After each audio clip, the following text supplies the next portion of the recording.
On January 5, 1942, as jubilant cries of triumph echoed through the streets of Tokyo, Admiral Isoroku Yamamoto ordered the staff of the Imperial Combined Fleet to begin planning the next stage of operations in the Pacific War. Reports from the Philippines, Malaya, and the Southern Territories suggested that within months, Japanese forces would dominate East Asia and every region attacked in December. Yamamoto instructed his Chief of Staff, Vice Admiral Matome Ugaki, to have the plans ready by mid-February. The rapid Japanese victories throughout the Pacific astonished military planners in Tokyo and ignited heated debate within the Imperial General Staff. The hardline militarists wanted to press forward relentlessly as long as Japan's armies were victorious, regardless of distance or risk.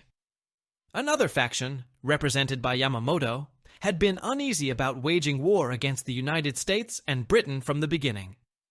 He feared what would follow Japan's initial success. Yamamoto's open opposition to reckless expansion had made him enemies. His friends in Tokyo feared for his safety and urged him to remain aboard the Combined Fleet flagship, Yamato, rather than risk assassination in the capital. Even at sea, his doubts were no secret. Ugaki recorded in his diary the admiral's repeated calls for prudent leadership after the first month of victory. Yamamoto warned that Japan could not hope to win a prolonged war against the Western powers, and criticized politicians such as Prince Konoe for lacking a clear vision of what Japan truly sought in the Pacific. 3 months before Pearl Harbor, Yamamoto had met his old acquaintance Ryoichi Sasakawa, head of the ultranationalist Kokusui Dome organization, at the Imperial Navy Club in Shiba. Over dinner, he told Sasakawa that war with the United States was inevitable due to the government's actions. At first, he said, Japan would appear unstoppable, expanding like an octopus spreading its tentacles. But the euphoria would not last. By early January 1942, the octopus had reached its limit. Yamamoto warned Sasakawa that the right moment for political negotiation would come when Singapore fell. The British Empire would be shaken, and its leaders might be open to peace. Having served as Japan's naval attaché in Washington and as a delegate to the London naval conferences of 1930 and 1934, Yamamoto knew the mindset of both the British and the Americans. He believed Japan had at most 18 months after its initial triumphs to secure favorable peace terms. "We must obtain a peace agreement by then," he told Sasakawa, urging him to spread the message among Japan's right-wing politicians. By January 5th, victory seemed near. The U.S. battleship fleet lay crippled at Pearl Harbor. The British warships Repulse and Prince of Wales had been sunk off Malaya. Manila and the U.S. naval base at Cavite were in Japanese hands. Hong Kong had fallen, and Japanese troops were advancing toward the Dutch East Indies, Rabaul, Ambon, and the Solomon Islands. Yet the Pearl Harbor strike had not achieved everything Yamamoto wanted. The American aircraft carriers, his true targets, had been away at sea and escaped destruction. Their survival represented a constant threat. Yamamoto needed a new, dramatic victory. He expected Singapore to fall by February, but that was not enough. If Japan was to force negotiations from a position of strength, another blow was required. When the army rejected his proposal to attack the Soviet Union, citing their commitments in China and Southeast Asia, Yamamoto turned to other options. His preferred plan was an assault into the Indian Ocean, an invasion of Ceylon, a naval battle to annihilate the British Eastern Fleet, and a push toward the Middle East to link up with German forces advancing toward the Caucasus. This, he argued, would secure the oil Japan desperately needed. The army, however, refused to consider such a campaign. That left 2 plans. One, supported by the Naval General Staff in Tokyo, called for an invasion of Australia to deprive the Americans of a strategic base. After occupying the Solomons, the Navy would move on to New Guinea, New Caledonia, Fiji, and Samoa. Imperial headquarters even began drafting administrative systems for ruling Australia and New Zealand. Yamamoto opposed the idea, believing it would take too long and would not produce the decisive, shocking victory necessary to halt American resistance. He understood that the attack on Pearl Harbor had awakened a vengeful spirit in the United States, a nation Japan's militarists had underestimated as weak and complacent. Even the fall of Singapore would not end American resolve. Yamamoto wanted a victory so overwhelming that it could serve as the foundation for peace talks. In January, he ordered a new plan, and by March, his staff carried it to Tokyo. Designated the MI Plan, it envisioned a massive battle near Midway Island, where the U.S. carrier force would be drawn into a trap and annihilated. Alongside it came the AL Plan, calling for an invasion of Alaska's Aleutian Islands. If successful, Japan would occupy Hawaii and perhaps even threaten the American West Coast. Yamamoto believed such victories could force Washington to negotiate. The Tokyo admirals argued fiercely, but Yamamoto prevailed. By the time Singapore fell in mid-February, its strategic significance had been overshadowed by other concerns. The reason lay in an audacious American raid that stunned Japan, the Doolittle bombing of Tokyo in April. The Doolittle raid, though militarily minor, had a profound psychological impact. It shattered the illusion of Japan's invulnerability and convinced Yamamoto that the Americans were only beginning to fight. In June, Japan's grand offensive at Midway turned to catastrophe. 4 of its fleet carriers were sunk, an irreparable blow. The defeat was concealed from the Japanese public and even from many army leaders, but Yamamoto knew the truth. While he was at sea commanding the Midway operation, the Naval General Staff in Tokyo pushed southward with plans to cut Australia off from American support. Since the capture of Rabaul in January, Japanese forces had launched continuous air raids across the Solomon Islands and New Guinea. Australian commanders warned General Douglas MacArthur, newly arrived in March, that a Japanese invasion of New Guinea could easily lead to an assault on northern Australia. By February, Japan had already bombed Darwin. In March, they captured Salamoa, New Guinea, accelerating their advance. In May, just before Midway, the Japanese attempted to seize Port Moresby, but were turned back in the fierce Battle of the Coral Sea, the first naval engagement fought entirely by aircraft. Although Japan retained Tulagi and built a seaplane base there, the battle proved that the Allies could stop their momentum. In Washington, Admiral Ernest J. King informed General George C. Marshall that until the end of June, only 2 American carriers remained operational in the Pacific. The Japanese, by contrast, had 10. Admiral Chester Nimitz, commanding the Pacific Fleet, warned that Japan was preparing a major offensive soon, revealed to be Midway. While the battle raged in the Central Pacific, Japanese forces consolidated their positions in New Guinea and the Solomons. Major General Tomitaro Hori's South Seas Force occupied Salamaua, while naval troops established an air base at Lae. Independently of Yamamoto, the Imperial General Staff planned to renew the Port Moresby offensive, assigning Lieutenant General Harukichi Hyakutake to advance toward New Caledonia, Fiji, and Samoa. They expected to resume the Moresby attack by July, after the anticipated Japanese victory at Midway. The plan remained unchanged even after disaster struck. Midway's loss was reported as a triumph to troops in the field, and Imperial headquarters pressed forward. In early June, Australian intelligence warned MacArthur that Japan was preparing another southward thrust. MacArthur proposed a bold counterstroke and Allied assault on the Bismarck Archipelago and Rabaul itself. With 2 carriers, 1,000 aircraft, and an amphibious division, he planned to drive the Japanese back to Truk. On June 12th, General Marshall endorsed the idea, requesting 3 carriers, 1 Marine division, and 3 Army divisions for the task. Admiral King objected, fearing the carriers would be exposed to land-based attack and reluctant to place Army units under MacArthur's command. Instead, King proposed his own plan, a naval-led offensive from the New Hebrides. Though MacArthur bristled at serving under Navy command, the Joint Chiefs of Staff sided with King.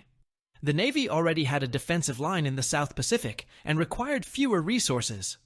Thousands of troops were training in New Caledonia, and King had secured additional Army Air Force squadrons for Samoa, Ifate, and Tonga.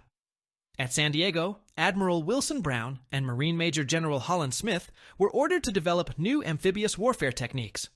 Rear Admiral Richmond Kelly Turner, King's chief planner, proposed a 3-phase strategy. First, hold the line in the South Pacific while training amphibious forces. Second, launch a combined offensive through the Solomons to the Bismarck Archipelago. Third, seized the Caroline and Marshall Islands, paving the way toward the Philippines or the Dutch East Indies. King approved. Vice Admiral Robert L. Gormley, then in London as a naval observer, was recalled to command the South Pacific Force. Turner was reassigned to lead the forthcoming amphibious operations.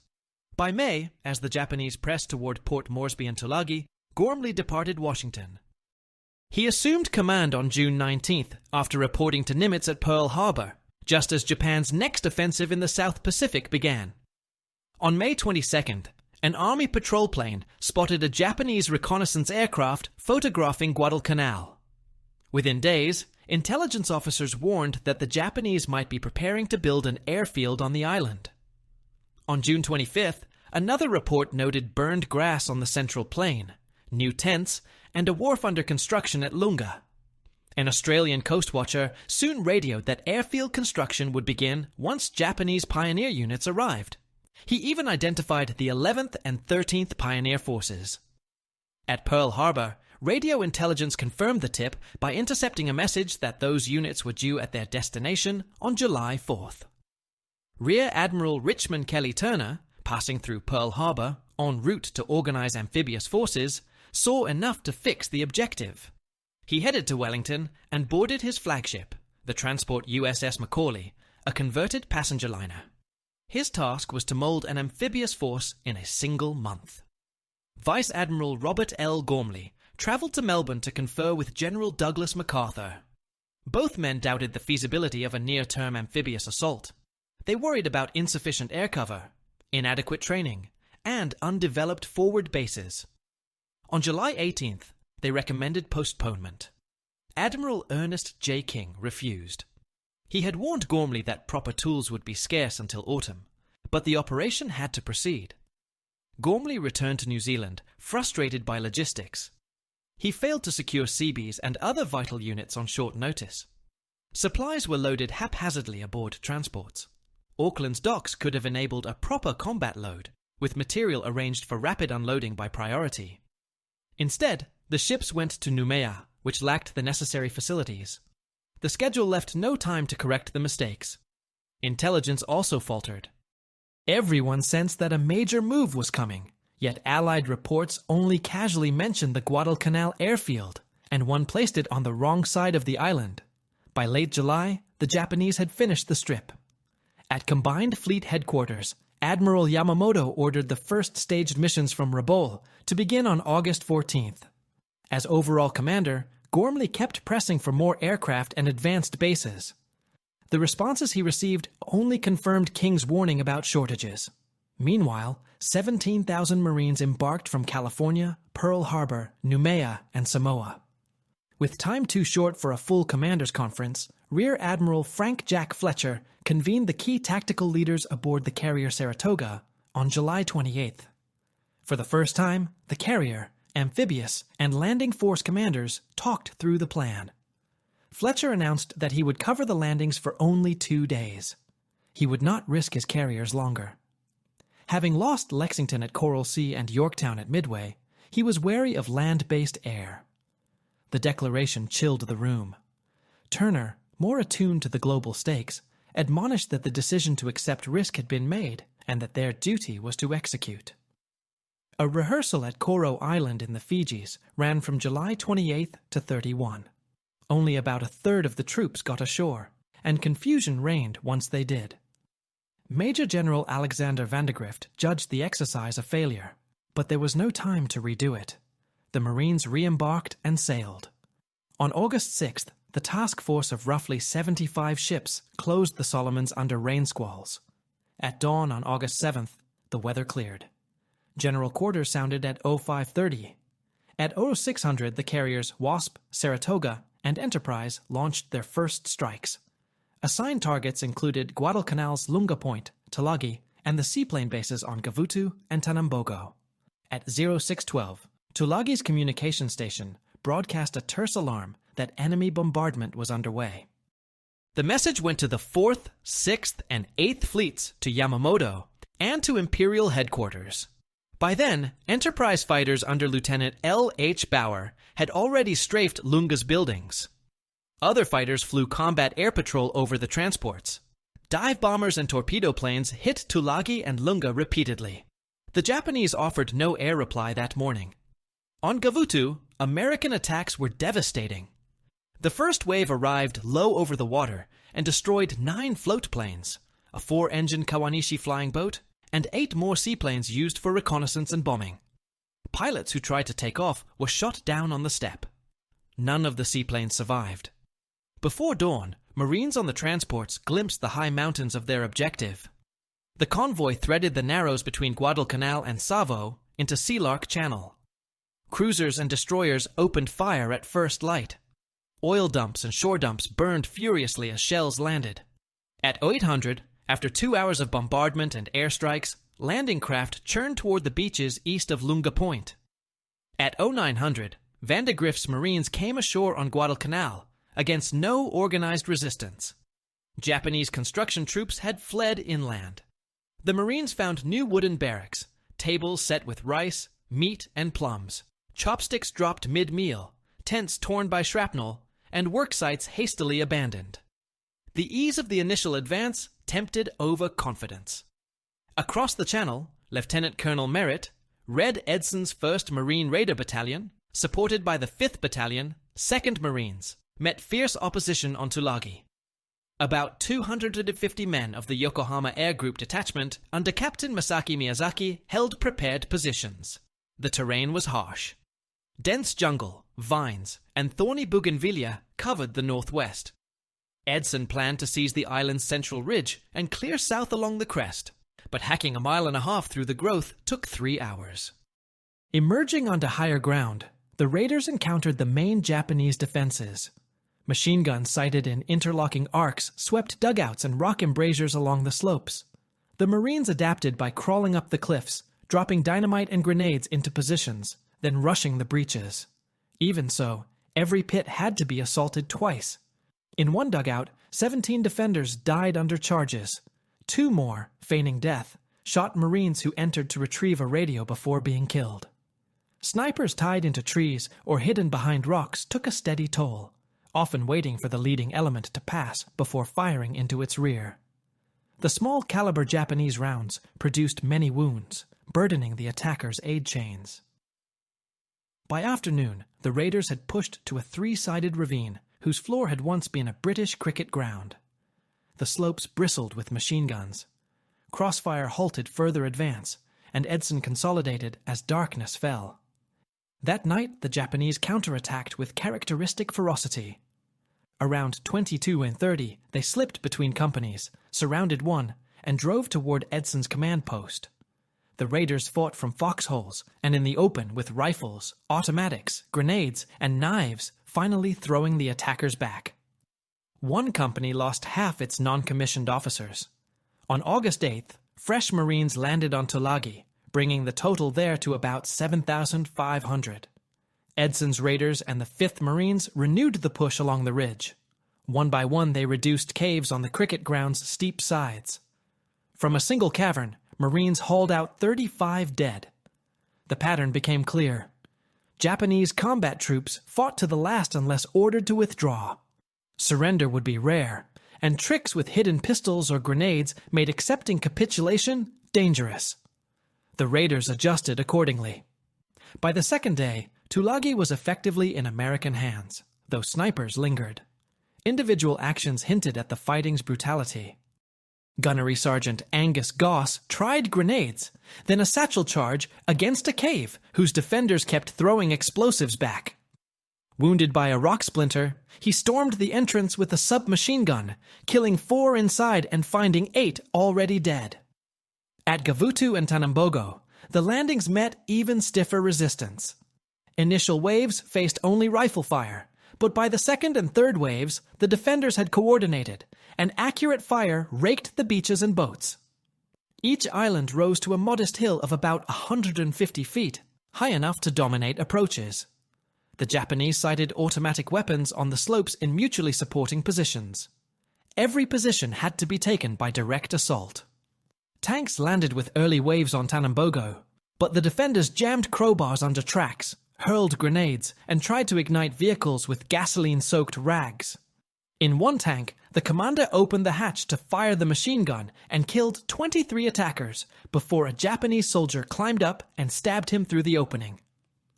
Another tossed burning rags inside, destroying the vehicle. Recognizing the need for more infantry, commanders diverted a unit from Florida Island, which proved to be unoccupied. As dusk fell, naval gunfire pounded Tanambogo for 5 minutes ahead of a renewed assault. A final shell ignited a fuel dump near the beach, silhouetting the incoming Marines. Machine guns and rifles cut into the landing force. 2 boats made it ashore, but when the coxswain of a third was killed and his craft swung out to sea, others followed, believing orders had changed. The stranded Marines clung to the concrete pier, returning fire only when necessary to avoid revealing their exact positions with tracers. Japanese counterattacks probed the beach, isolating small groups. Captain Crane and 5 Marines hid in brush and slipped back to the shoreline after the enemy pulled to higher positions. It was Aero 400 on August 8th before reinforcements landed, secured the causeway, and turned the tide. By the time the fight ended, none of the roughly 500 defenders on Gavutu and Tanambogo remained alive. News of the American assault reached Rabaul early on August 7th, just as Japanese air crews prepared another day of strikes against Port Moresby. Orders shifted instantly. All available aircraft would attack the invasion fleet. Before the first takeoffs, Tulagi reported that its flying boat flotilla was destroyed. Then silence fell as the base was overrun. At Aero 830, 27 twin-engine G4M Betty bombers and 18 Zero fighters departed Rabaul. Loaded with bombs for New Guinea rather than torpedoes, they climbed to 13,000 feet, turned south along Bougainville, and approached Florida Island around midday. Enterprise fighters intercepted. Lieutenant V.P. Depoire downed a bomber and damaged others before Zeros drove the Wildcats into cloud. One F4F went down, and Depoire limped to Wasp. A second flight under Lieutenant G.E. Firebaugh met 10 Zeros near Santa Isabel. 3 Wildcats fell. Ensign R.N. Disk claimed a Betty, and a radio electrician, T.W. Rhodes, scored the first Zero kill of the day before the Americans again ducked into cloud. Elsewhere, Wildcats found bombers over Lunga and shot down several, with machinist D.E. Runyon credited with 2. Coast Watchers provided early warning. From Malabita Hill on Bougainville, planter Paul Mason radioed at Aero 900 that 24 bombers were outbound for Guadalcanal, roughly 2¼ hours away. Pearl Harbor relayed the warning to the fleet. The ships prepared calmly. On the cruiser, HMS Canberra, the bosun piped that 24 torpedo bombers would attack at noon and advance the midday meal to 1100. At noon, bombers reached the beaches north of Guadalcanal and peered down on the anchored transports. Anti-aircraft guns and carrier fighters were ready. Of 24 Bettys that made the final run, all but 1 were destroyed. A bomb hit the destroyer Mugford, causing damage but not sinking her. Against the Zeros, the story differed. Japan's leading ace, Saburo Sakai, flew with the escort. The Wildcats dived on the bombers and then scattered rather than dogfight. The tactic spared them the Zero's superior maneuverability and climb, but ceded the initiative once the first pass failed. Sakai downed 1 Wildcat and an SBD that had tangled with 4 fighters. Several Japanese claimed kills, but the Zeros also learned that American dive bomber rear gunners could be lethal when approached head-on. Sakai, badly wounded by 4 converging guns, still managed to return to Rabaul. Air superiority would be contested. For the moment, American carriers near the beaches granted proximity, while Japanese numbers at Rabaul offered depth. The F4F Wildcat was rugged and well-armored, but slower and less agile than the Zero. The disparity showed in pilot losses, even as bomber attrition favored the Americans. The 1,100-mile round trip from Rabaul taxed Japanese fighters and influenced tactics. Commander Nakajima initially sent only his most seasoned pilots. Losses and fatigue mounted as tempo increased. By nightfall on August 7th, the American foothold seemed secure. Marines had advanced close to the airfield and encountered only scattered combat troops amid labor units. About 11,000 Marines were ashore, and piles of ammunition, rations, and equipment crowded the beaches. Vandegrift worried about the inability to organize the supply flow efficiently, but was relieved that unloading continued, while carriers still hovered nearby. At 0840 on August 8th, Coastwatcher reports again warned of incoming aircraft, this time 45 dive bombers from Cavien. Carrier fighters engaged, downing many, yet the transport suffered. A blazing bomber crashed into the deck of the transport George F. Elliott, starting fires. A torpedo crippled the destroyer Jarvis. Later that morning, carrier planes struck Japanese troop concentrations along the Tanaru River and bombed Lunga's Strip again. Near 1,000, 3 Enterprise fighters surprised low-flying torpedo bombers and shot down several. By evening, Fighting Squadron 6 counted 6 pilots lost to Zeros. Still, the Americans were learning. The Enterprise Air Group assessed the Zero's weaknesses as limited firepower and a fragile airframe. F-4F elements were instructed to stay paired and perform scissors, turning toward each other to combine firepower and exploit the Wildcat's toughness. On the ground, Tulagi, Gavutu, and Tanambogo were secured at heavy cost. Tulagi saw about 90 Marine casualties and the virtual annihilation of the 250-man Japanese garrison. Gavutu and Tanambogo cost the Marines roughly 250 casualties, while the 500 defenders died to the last. The contrast with Guadalcanal's easy first day was stark. By the morning of August 8th, Marines reached the edge of the airfield they would name Henderson Field in honor of a Marine aviator killed at Midway. Some Marines voiced contempt for an enemy who seemed to melt into the jungle. Officers remained uneasy. It all felt too easy. At sea, the picture darkened. Admiral Fletcher, unnerved by the losses and the prospect of mounting land-based air attacks, asked Gormley at 1800 on August 8th for permission to withdraw his carriers. He did not await a reply. The carriers turned away that evening. Admiral Turner realized at once that his beachhead would soon lack air cover. Japanese air strength would grow as aircraft flowed down the island chain. Meanwhile, Vice Admiral Gunichi Mikawa, commanding the 8th Fleet, reacted decisively to the news of the landings. He initially sent 6 small transports with destroyer escort to reinforce Guadalcanal's garrison of roughly 2,000. The American submarine S-38 sank Meyo Maru with 342 aboard, and the rest turned back as reports of the American armada mounted. Mikawa had good fortune in timing. On the morning of August 7th, as Tulagi's garrison sent its final signal, 5 heavy cruisers departed Cavien. 2 steamed toward Rabaul, 3 toward Manus in the Admiralties. Mikawa recalled them all to Rabaul, then embarked in the heavy cruiser Chokai, accompanied by a destroyer, while light cruisers Tenryu and Yubari joined up. By afternoon, his force included 5 heavy cruisers, 2 light cruisers, and a destroyer racing south. His plan was classic. He would time the approach to arrive after midnight on August 8th, slipping through the narrow waters to surprise the Allied screening forces near Savo Island and smash the amphibious shipping at anchor.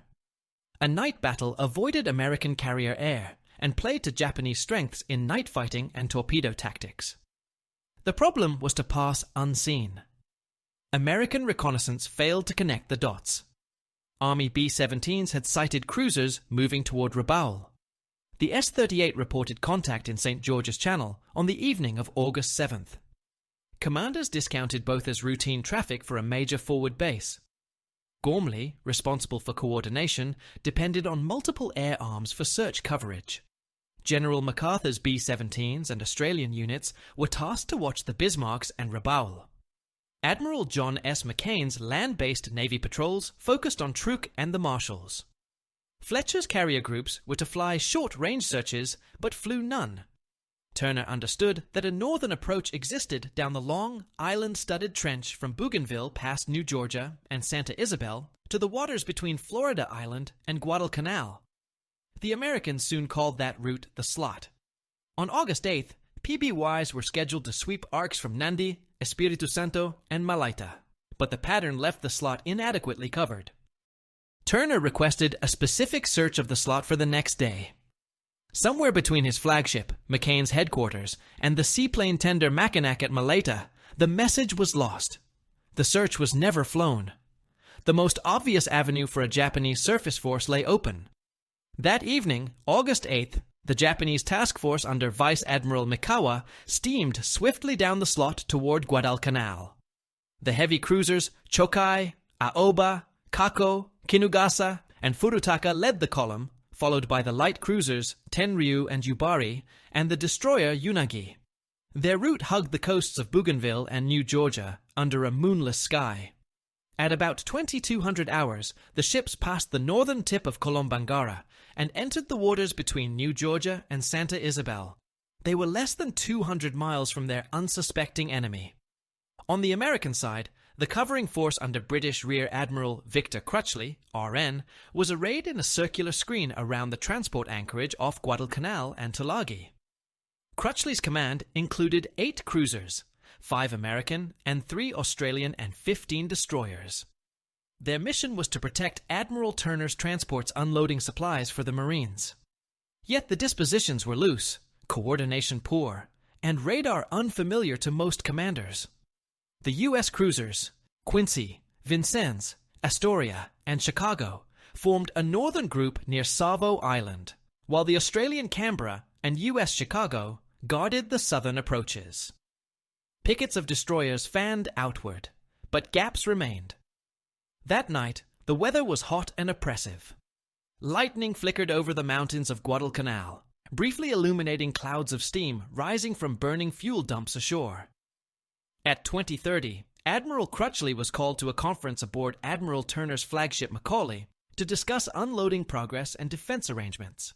He left his command temporarily to the senior U.S. officer present, Captain Howard Bode of Chicago. In doing so, he unintentionally left the covering force without its overall commander at the critical moment. Meanwhile, Mikawa's ships sped south in total radio silence. Their lookouts spotted no aircraft and only faint glow on the horizon from the burning beachhead. Shortly after midnight on August 9th, the Japanese column reached the approaches to Savo Island. Around 0043, the lead cruiser Chokai sighted one of the American destroyer pickets, the Blue, but slipped past undetected. At 01110, the destroyer Patterson finally sighted silhouettes to the west and flashed a warning. "Warning! Warning! Strange ships entering the harbor!" Her guns opened fire almost immediately, but the message came seconds before the Japanese struck. The battle that followed became one of the most disastrous defeats in U.S. naval history, the Battle of Savo Island. Mikawa's column burst into the Allied formation like a blade. Searchlights snapped on, and the long, bright spears of Japanese Type 93, long lance torpedoes, streaked through the dark.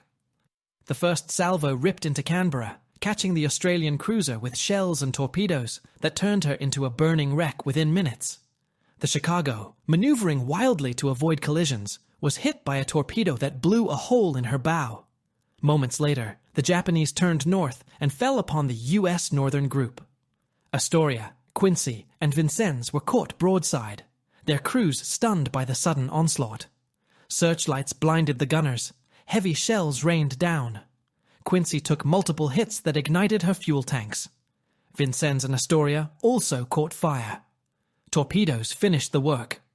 Within an hour, all 3 ships were doomed. By ZO-220, they had sunk, burning fiercely. The Japanese withdrew at 0230, satisfied with their victory. Mikawa's force had destroyed 4 Allied heavy cruisers and damaged several others, for the loss of only light damage to Chokai and a few casualties. Yet he had not pressed on to attack the transports. Fearing daylight airstrikes from American carriers he believed still nearby.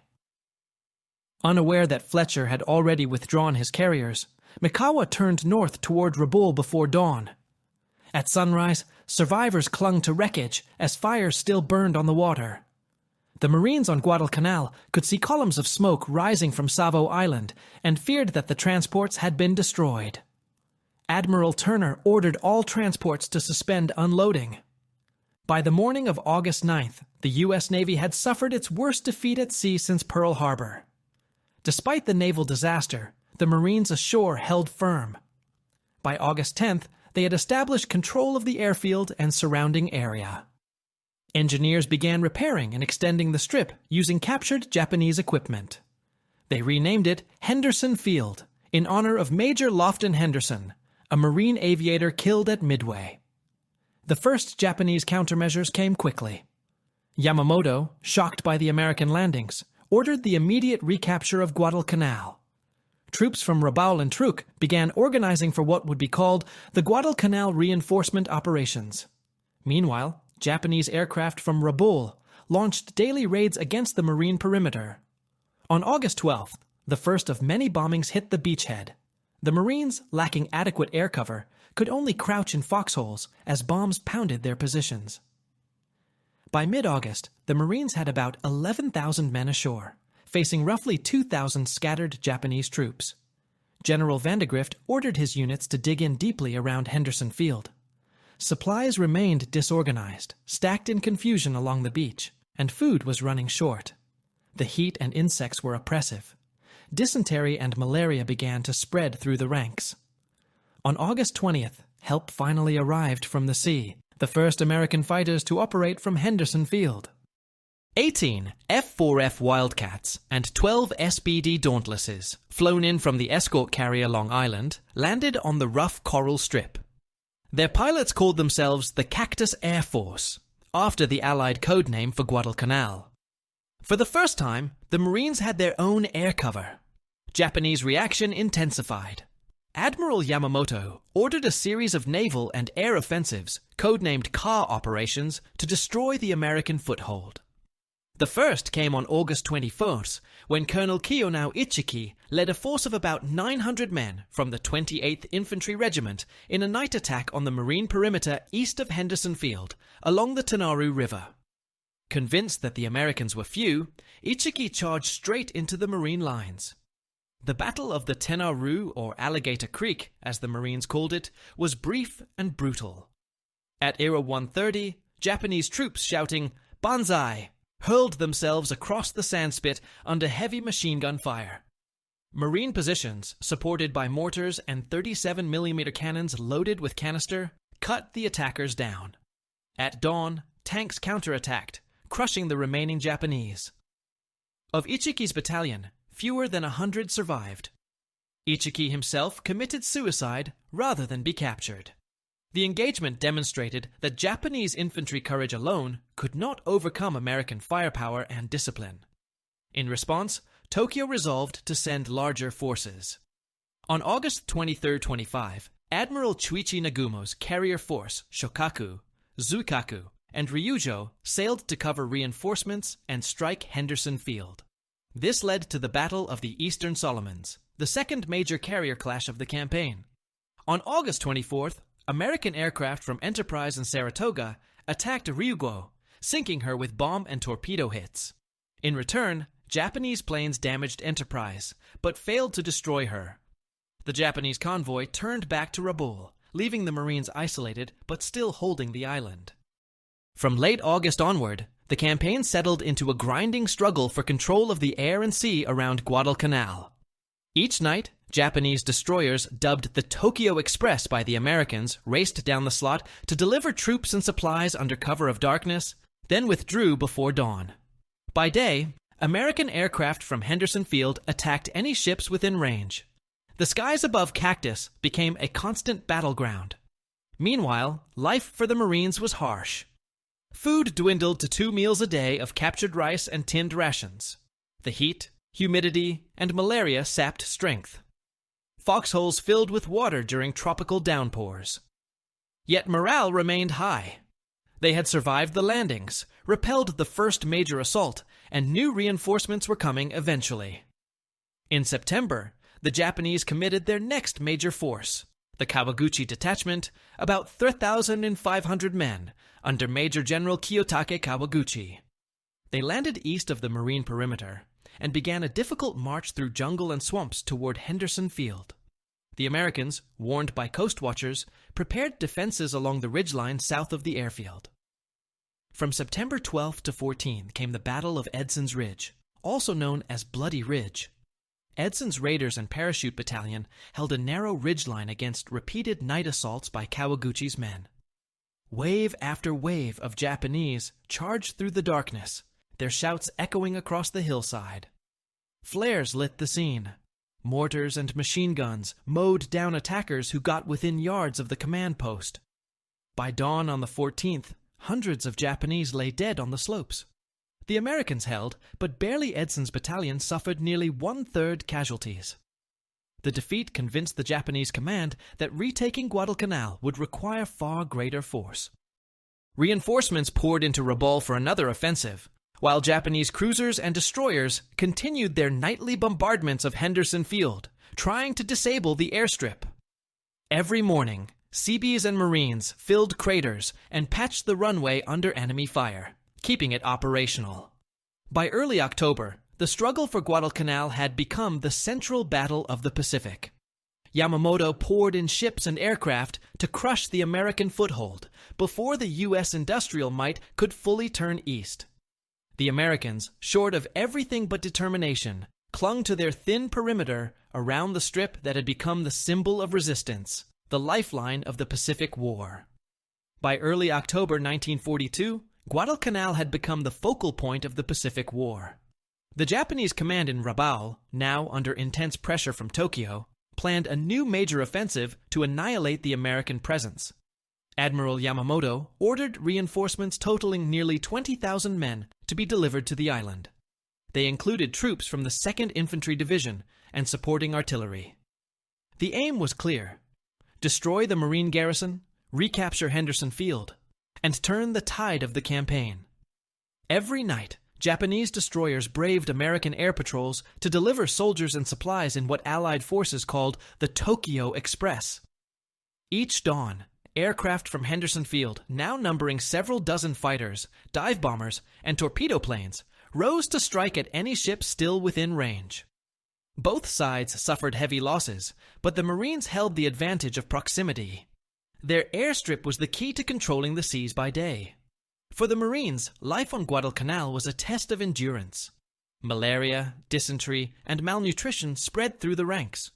Rain poured down in endless sheets, turning foxholes into muddy pits.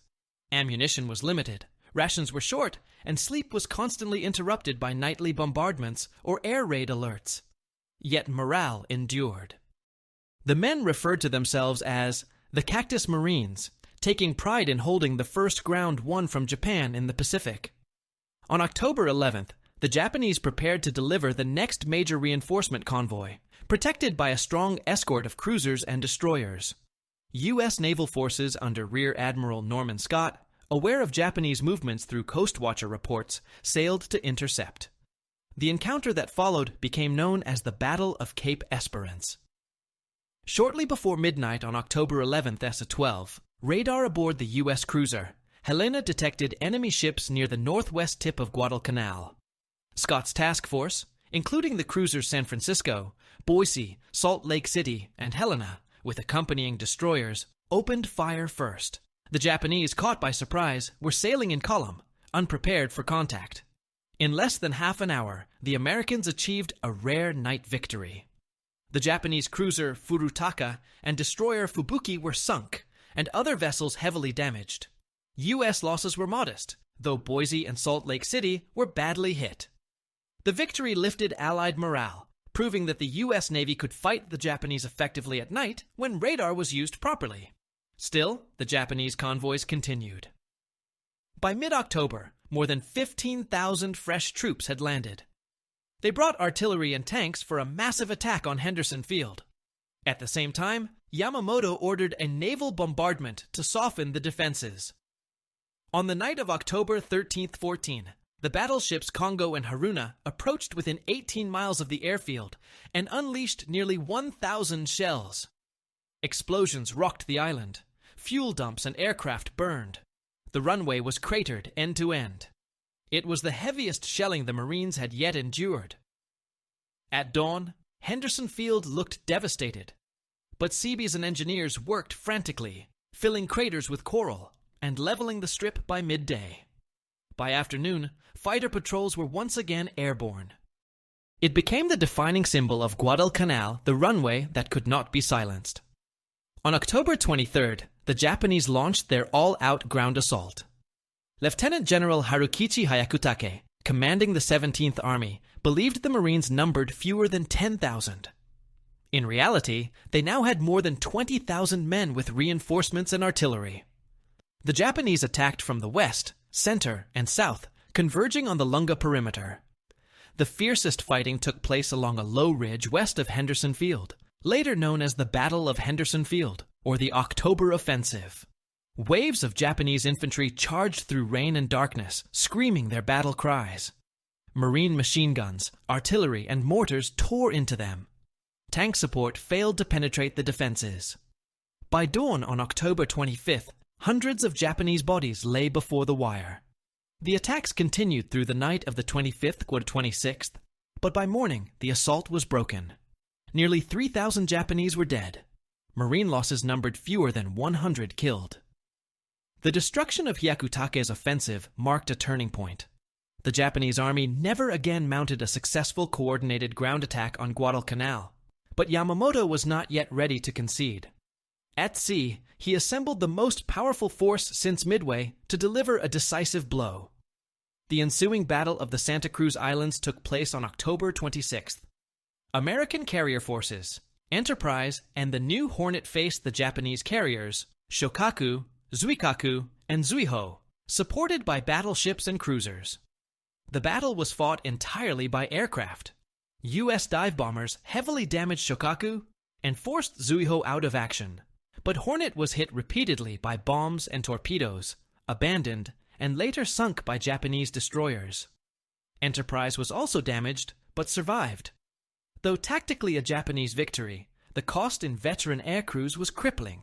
Japan lost more than 100 skilled pilots' losses it could not replace. Through November, the campaign entered its most critical phase. Japanese reinforcements continued to arrive by night, while the Americans built up their strength by day. The struggle now centered on control of the seas. On November 12th, a Japanese convoy of 11 transports escorted by warships approached Guadalcanal, intending to land 7,000 troops. To cover it, Yamamoto sent a bombardment group of 2 battleships, Shie and Kirishima, with cruisers and destroyers. Admiral William Halsey, who had replaced the cautious Gormley as South Pacific commander, ordered every available ship to intercept. The resulting naval battle of Guadalcanal, fought from November 13th to 15th, was one of the most desperate engagements of the war. In the first phase, during the night of November 13th, a mixed U.S. force of cruisers and destroyers, led by Rear Admiral Daniel Callahan, blundered into the Japanese column at point-blank range. The melee that followed was savage and chaotic. Gun flashes lit the darkness as ships fired at silhouettes barely 1,000 yards away. Both Hiei and Kirishima were struck by dozens of shells. Admiral Callahan and Rear Admiral Norman Scott were killed. 2 American cruisers and 4 destroyers were sunk. Yet the Japanese bombardment was disrupted. Hiei, crippled and drifting, was finished off the next morning by aircraft from Henderson Field, the first Japanese battleship sunk by air power in the war. The following night, November 14th, 15, Japanese forces returned. This time, the U.S. battleships Washington and South Dakota, under Rear Admiral Willis Lee, intercepted them off Savo Island. In one of the war's few classic battleship duels, Washington opened fire with radar-directed salvos at 8,400 yards, scoring devastating hits on Kirishima. The Japanese ship exploded and sank. The rest withdrew. The Japanese transport convoy, left unprotected, was destroyed by aircraft and PT boats the next morning. Thousands of troops drowned or burned as ships erupted in flames along Guadalcanal's shore. By mid-November, the sea around the island was littered with wreckage destroyers, cruisers, and transports from both navies. The outcome was decisive. Japan's attempt to retake Guadalcanal had failed. For the first time since Pearl Harbor, the Japanese High Command faced strategic defeat. After the November battles, the Japanese continued to send supplies and reinforcements by destroyer runs, but starvation and disease spread among their troops. The Allies, though still short on food, gradually gained the upper hand. Henderson Field became a fortress of air power. American bombers struck Rabaul almost daily. Through December and into January 1943, Japanese positions on the island deteriorated rapidly. Malaria, hunger, and exhaustion destroyed the remnants of the 17th Army. Many soldiers resorted to eating roots, bark, or even grass. The survivors called it the Island of Death. In Tokyo, the Imperial General Headquarters finally recognized the hopelessness of the situation. On December 31st, 1942, Emperor Hirohito approved a withdrawal plan, Operation Kato, evacuate the remaining forces. The evacuation would be executed under cover of night using destroyers and submarines. From February 1st to 7th, 1943, under relentless Allied air attacks, the Japanese managed to extract nearly 11,000 survivors from Guadalcanal. When the last ship slipped away into the darkness, the 6-month campaign was over. The cost had been immense. Japan lost nearly 25,000 men, hundreds of aircraft, and dozens of warships. The Allies suffered about 7,000 dead, and many ships sunk, but they had won their first decisive victory in the Pacific. Guadalcanal was secure. For Japan, the defeat marked the beginning of the long retreat that would end 3 years later in Tokyo Bay. For the United States, Guadalcanal became a symbol of endurance and determination, a turning point where the tide of war in the Pacific began to flow westward. On the quiet, rain-soaked ridges of the island, the first chapter of Japan's Pacific Empire had closed. The Marines who survived would forever remember the endless nights, the mosquitoes, the roar of naval shells, and the sight of enemy banzai charges under flares lighting the jungle like day. From that small strip of land and coral called Henderson Field, the counterattack across the Pacific had begun.